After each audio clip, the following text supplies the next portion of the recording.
I'm Katherine Forrest, a former federal judge, as was just introduced, and I spend a lot of time on artificial intelligence issues and virtual reality. And I'm going to be talking to you today about whether justice is real when reality is not. And as part of that, we're going to be talking about whether crimes are real when reality is not. And of course, underlying all of these issues is what is reality anyway? What is real? So let me tell you a little bit about where I am coming from with this. We are now in a situation in our world where humans are actually spending increasing amounts of time in virtual worlds.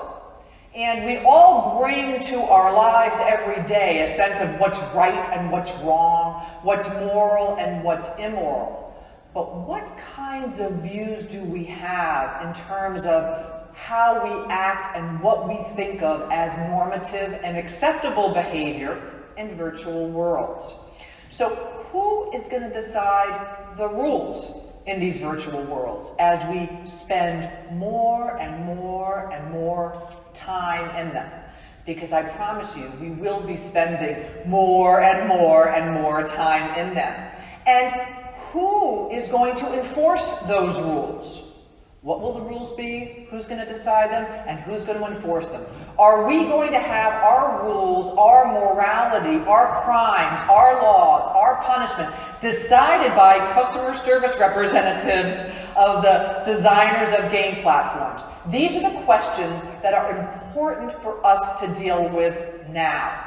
So let me give you a quick overview about what we're going to be talking about. We'll talk about justice today in the brick and mortar world. We're going to be talking about some of the cross-cultural complexities of justice, because in the virtual world, we deal with each other in a cross-cultural way that is very different from how we originated our views of the law or in the brick and mortar world. We'll be talking about crime and punishment in the brick and mortar world, and then crime and punishment in the virtual world, whether there should be crime and whether there should be punishment. So let's talk again first now, let's sort of circle back to crime and punishment in the real world. And I'm sure you all have views as to what that means. But let's start from the very beginning. We all live under a social compact. We live under sort of an accepted view that we have laws and rules that allow us not to live in chaos. And our rules, depending upon culturally where you are, but let's just take the United States as an example, are decided by the U.S. Constitution and common law. In England, there's an unwritten constitution and the common law. In France, it's the civil code. In other places all around the world, the laws are decided differently. What's a crime and what the penalty is for committing that crime are decided differently. Rules change. They are decided according to a particular time, a particular place, a particular region. They're not immutable. So when we think about what rules will exist in virtual worlds, we have to think about the fact that they change over time today in our brick and mortar world. So what do we want them to be for the future? Let's talk about the evolution of justice and some of the ways it's happened in our brick and mortar world, because we'll be imagining an evolution of justice in the virtual world as well. In the brick and mortar world, of course, we all started off with a Hobbesian world of clonking each other over the head with clubs. It was a Hobbesian dog-eat-dog world. We developed into sort of a feudal world, dark Middle Ages world, where there was maiming, death, drawing, and quartering. If you committed a crime, you were treated very harshly. We moved into the 20th century when deterrence and retribution became also about incapacitation, about putting people away someplace to deter them, to take them out of circulation. But in the 21st century, we're now in a world where we have an overpopulation in our prison system, and it is not considered okay anymore to deter people by incapacitating them. So our definition of what punishment should be has evolved. So let's pause for a moment on the cross-cultural aspects and think about time, place, geography, where the seriousness of a crime can change depending upon who you are. Do you think everybody in this audience believes that certain actions should be considered as serious as another person? Do you think that some of you believe that certain crimes shouldn't be treated as harshly as others? Who you are informs how serious a crime you believe is. It also may determine whether you think a particular action should be a crime at all. So virtual worlds, let's turn to virtual worlds. And I want to start our discussion by first defining for you what virtual worlds are. I hope you all understand that virtual worlds are here. There are millions of people who spend hours and hours and hours every single day in virtual worlds. But what is a virtual world? Well, it's part of a virtual environment based on virtual reality. What is that? It's an immersive environment, an environment that surrounds you, where you have a perception of being in that world.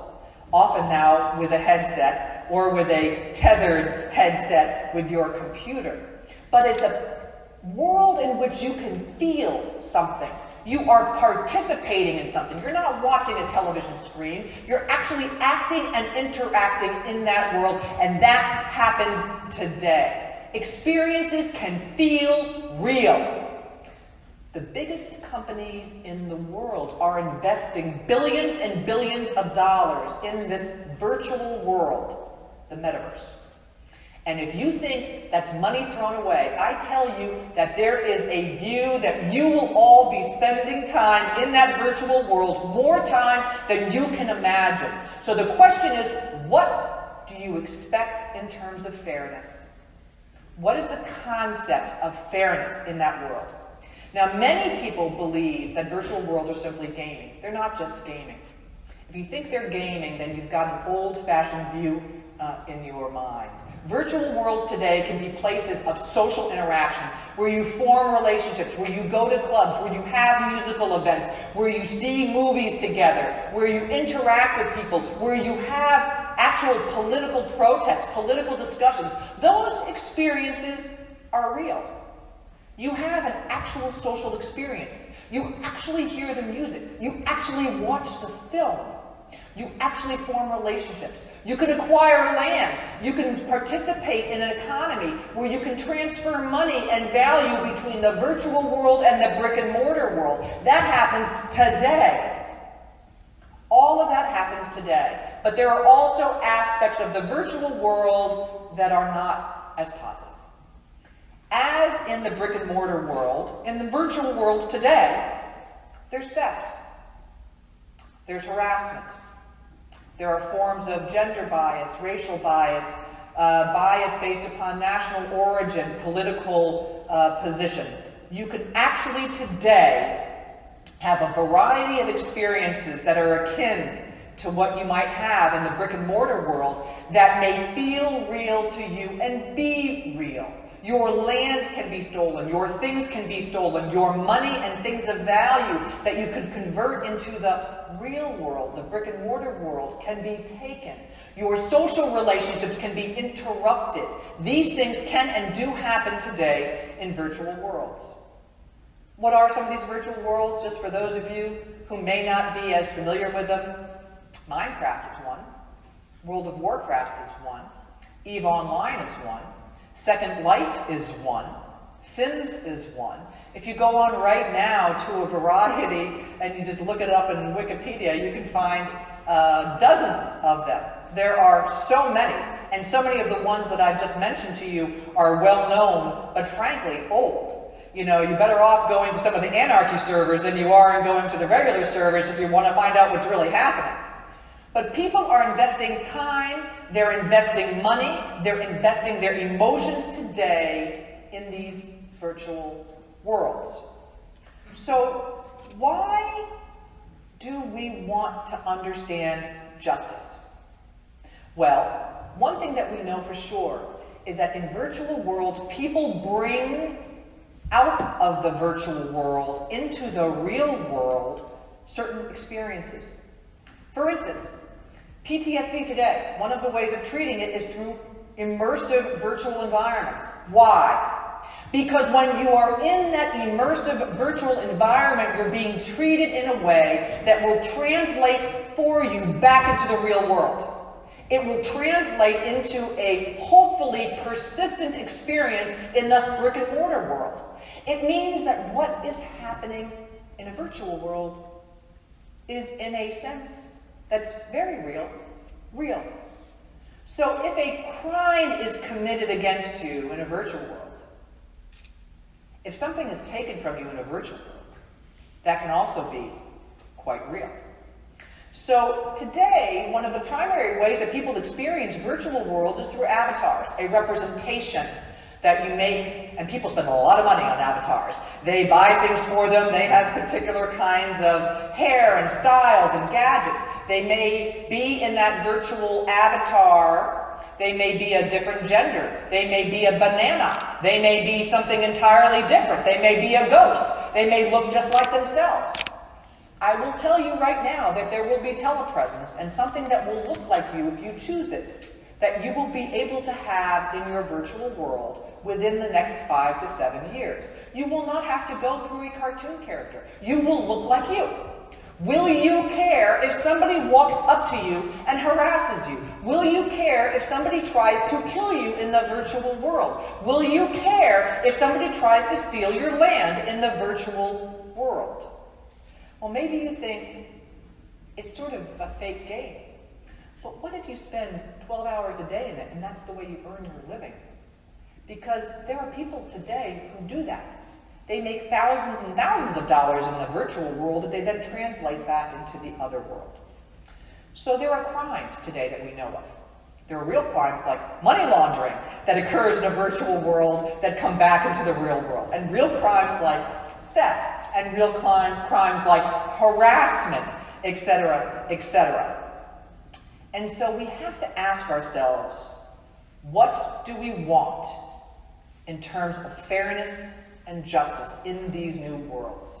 Now, we are at a moment in our history, a really unique moment, when never before in the history of time have people from all over the world with headsets on today, from diverse cultural backgrounds, coming from diverse legal systems, been able to decide on the kind of justice they want together. Virtual worlds present this opportunity, and it's going to be up to all of us to decide whether that will be utopian or dystopian. So every rule is decided today by some form of government. In virtual worlds today, the end-user license agreement, or EULA, decides on a lot of the rules in virtual worlds. Those are decided by the administrators and the designers of the virtual worlds. But there's only so much enforcement that can occur through the customer service departments of these designers and administrators. And so you have to ask yourself, is that really going to persist, or is there going to be some other way of doing it? Should there be no laws? Should it be Hobbesian? Should there be something a little more than Hobbesian? Should you just be able to choose the world that you want to go into? And what will punishment be like? You can have your avatar being taken out of play. You can have your banning from certain areas. You can have certain kinds of punishment. You can have theft. You can have your goods perhaps returned to you. But who is going to enforce it? So let's go back to the beginning and ask ourselves about what we want, because that's the question for you. Is justice real when it's virtual reality? When reality is not but is, but is not but is? And if you feel that there's a crime and a personal violation, something stolen, something that feels real to you, do you really expect that as millions and millions of people are in these worlds, customer service departments should be your government? That's part of the question for you to ask. For me, the answer is I want participatory democracy in some way.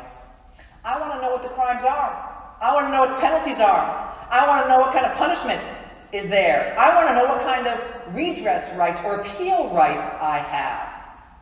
And so let me leave you with a question for you, for all of you. If there are crimes in virtual worlds, crimes that you are experiencing, should there be punishment? And who should decide? A lot of unanswered questions. Thank you for your time today, folks.